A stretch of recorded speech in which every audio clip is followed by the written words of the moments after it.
Hello everyone, welcome to GGN. Today is Friday, June 29th, 2012, and I'm Darko. This is my website, ggnonline.com.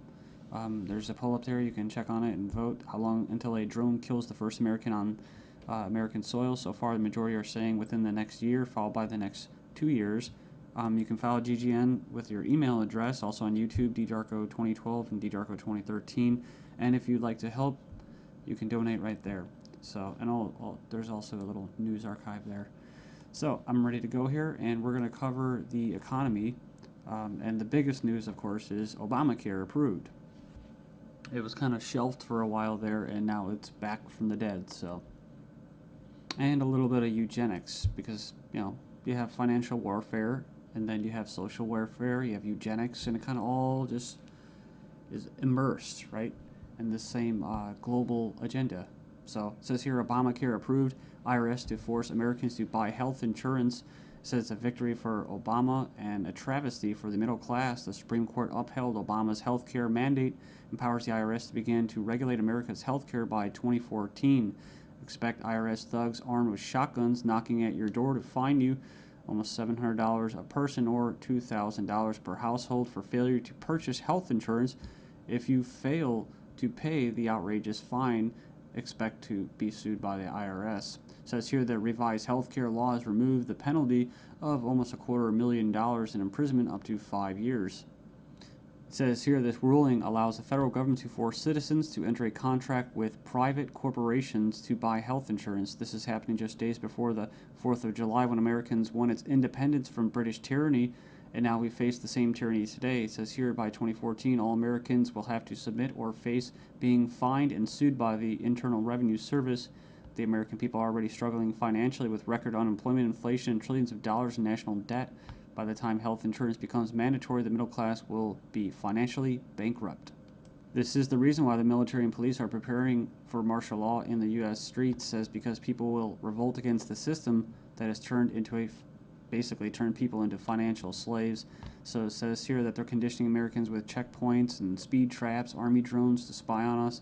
We're going to cover all this, rolling out the tanks and putting military goons on residential streets to prepare us for what is to come in the future. It says here the Bilderberg Group discussed in Spain about wanting to level America into a third world impoverished nation where we're all poor under world government dictatorship. It says here soon the Americans' standard of living will drop significantly, and it won't just be the standard of living, it will be their age of death, right? Their basically the average lifespan. It says here services will be cut. We're going to get into that too, death pathway and stuff like that.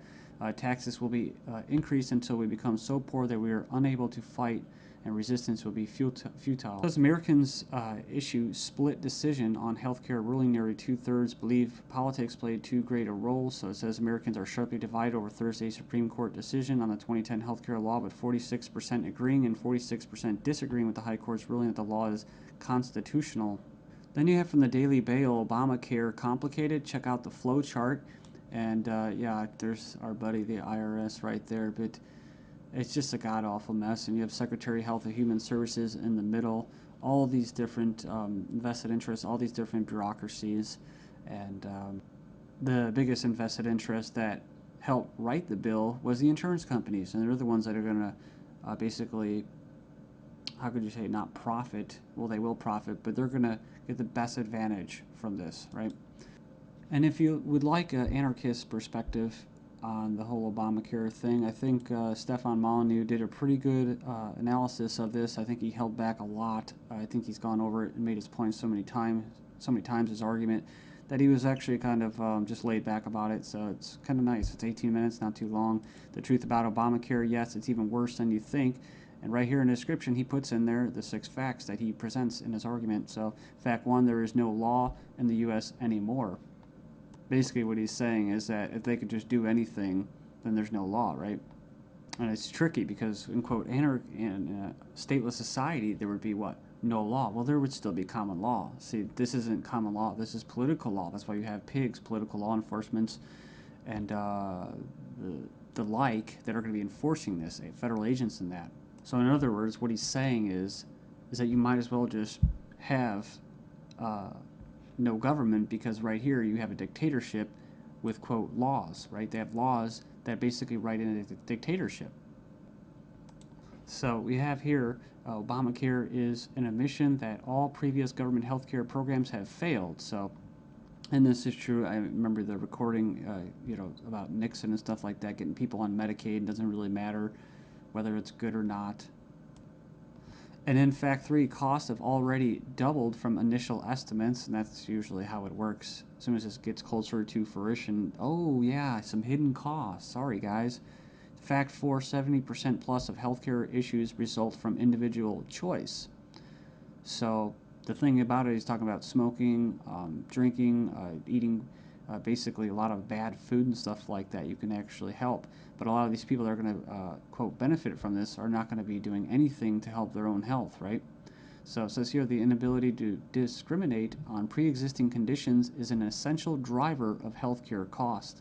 So I think what he's saying there is it's not very free market. It says here that the fines for non-compliance are destined to rise enormously. We have 15 reasons why the Obamacare decision is a mind-blowing disaster for America. It was actually, it says here it was voted 5-4 decision to uphold the vote. And it says here, the bill, it says here the swing vote was Chief Justice John Roberts, who was appointed by George Bush, W. Bush.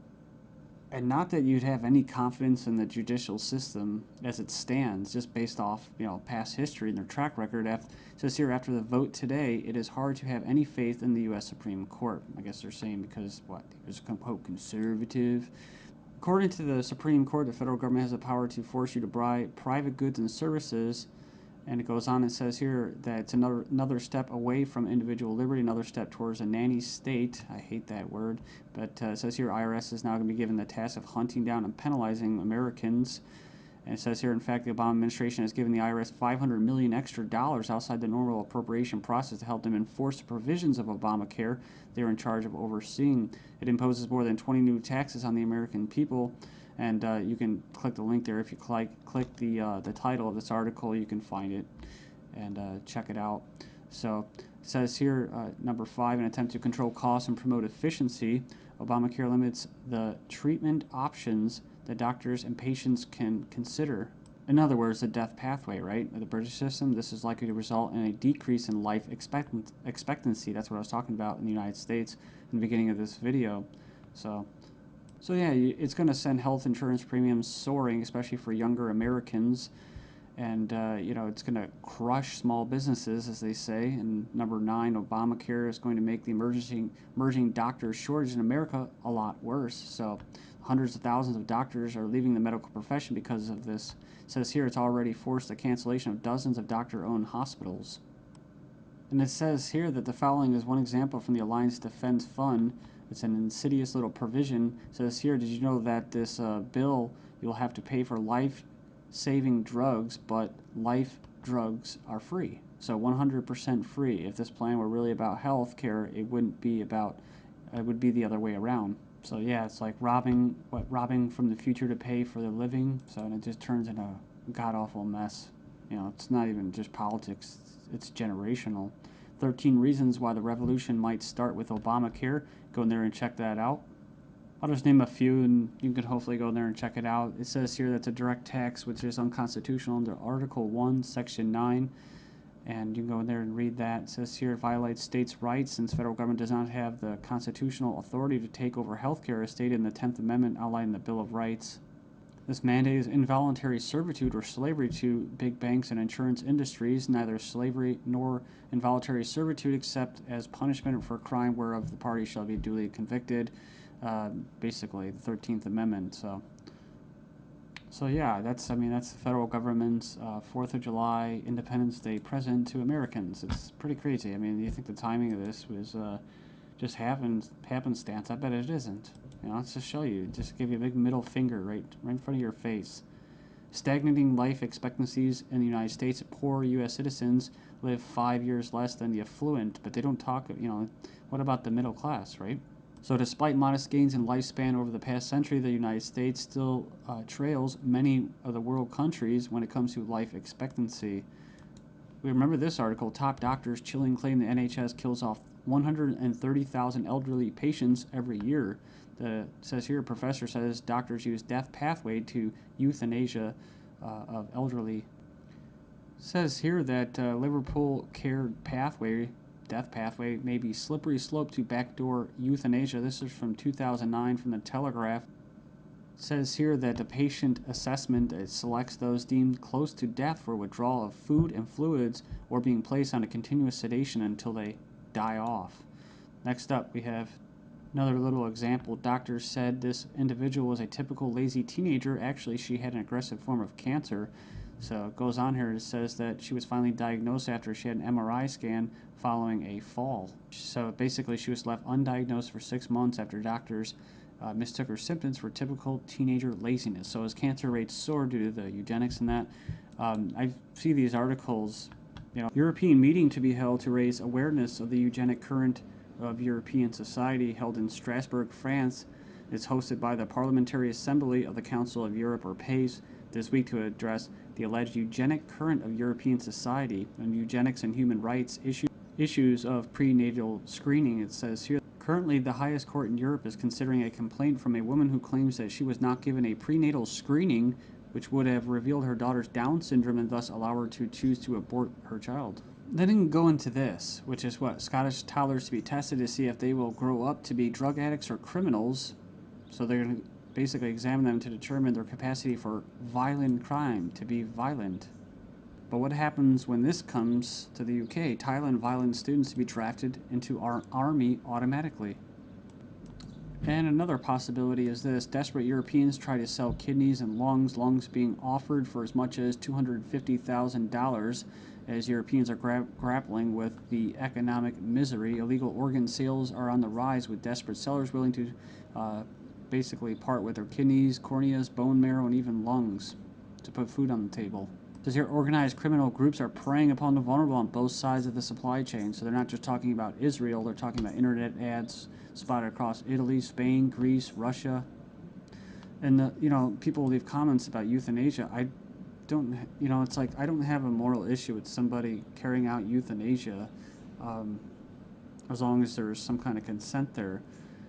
The only issue I have for it, or with it, and that's why I bring it up, is when it's in the government's hands, where we have a government legislating morality. They can't do that, like the death penalty. So I don't support the death penalty. With euthanasia, if you're declared a violent or criminal or deviant or drug, going to be a drug dealer, well then they go ahead and euthanize you, and then they can sell your body parts. And that's probably already going on in Asia and parts of the world. But what happens when people want to sell their entire bodies? Right, a one-time donation, or they could just sell their entire body and have it just basically, as they say, cannibalized for different parts. I mean, it sounds nice on the surface to help out your family and stuff like that, but that's talk about preying on the vulnerable, man. Then we have this guy, Jim Rogers, saying that financial Armageddon will happen despite the EU deal. Says the solution to too much debt is not more debt. 2 suicides in 2 days. Greece sees social backlash of crisis. I guess basically they leapt to their death. One of them was a 70-year-old man who jumped from his flat after a court clerk stopped by to issue him an eviction notice on Friday. 17 reason to be extremely concerned about the second half of 2012. Look at this.